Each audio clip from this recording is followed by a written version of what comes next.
Hello everyone, my name is Rukia Turdush. I am a Uyghur Canadian and I would like to ask few questions from Mr. Cong Wu.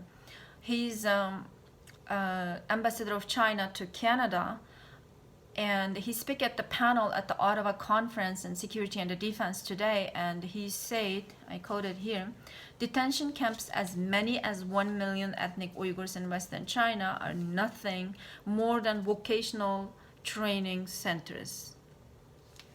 Mr. Cong Wu, first of all, I would like to tell you that people in those concentration camps you call vocational training schools, more than 1 million, not only 1 million, could be more than 3 million.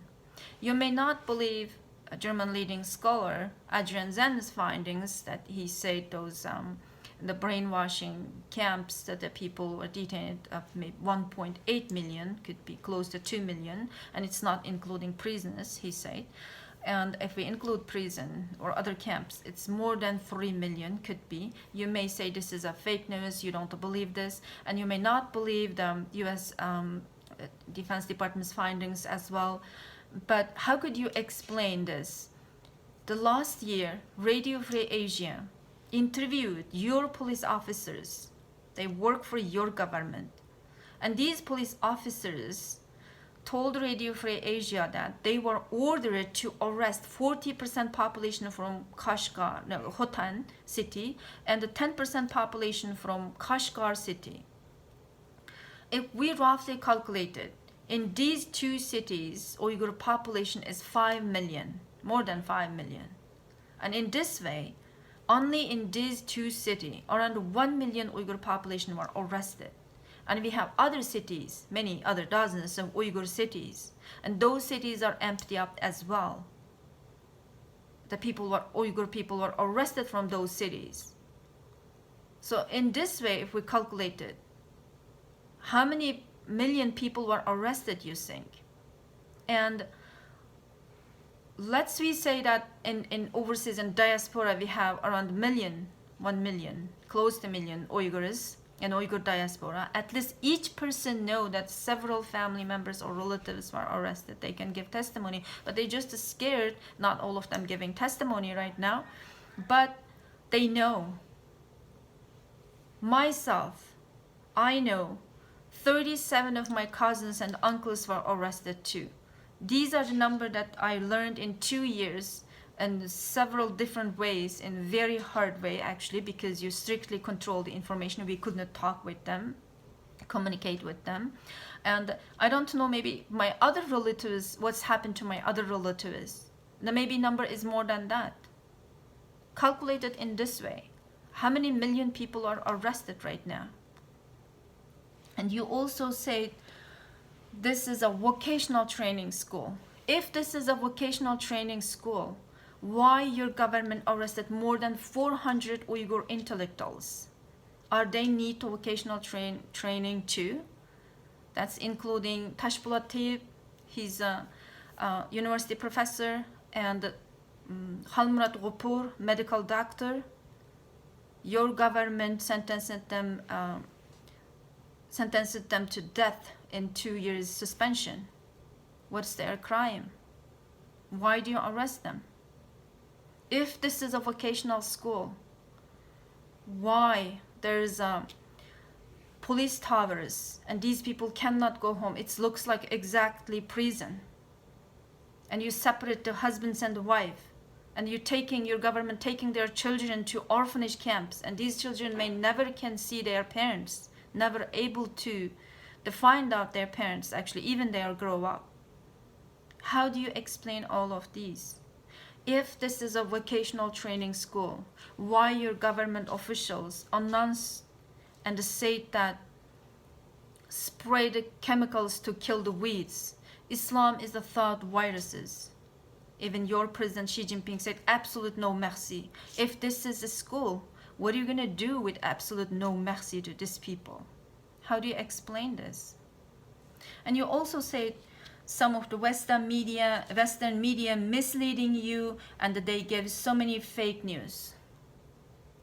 Okay, you don't believe Western media, even we have eyewitness accounts, even we have a testimonies, even we have a proofs. You still keep saying that everything is fake news. Then why don't you bring the truth? Why don't you let international independent investigation in this region and reveal the truth? What are you hiding for? What are you afraid of? If Western media bring up the fake news, why don't you show us the truth then? You also say incarcerating millions of people is to take preventative measures when it comes to counterterrorism. This is ridiculous excuse, and you cannot justify by saying this arresting millions of people, right? Because there never been organized terror organization exist in this region. You may show me that some of the listed bombings and violence acts right now when I say this, but how do we know those violence acts not the fake scenes that created by the Chinese government? We don't know, right?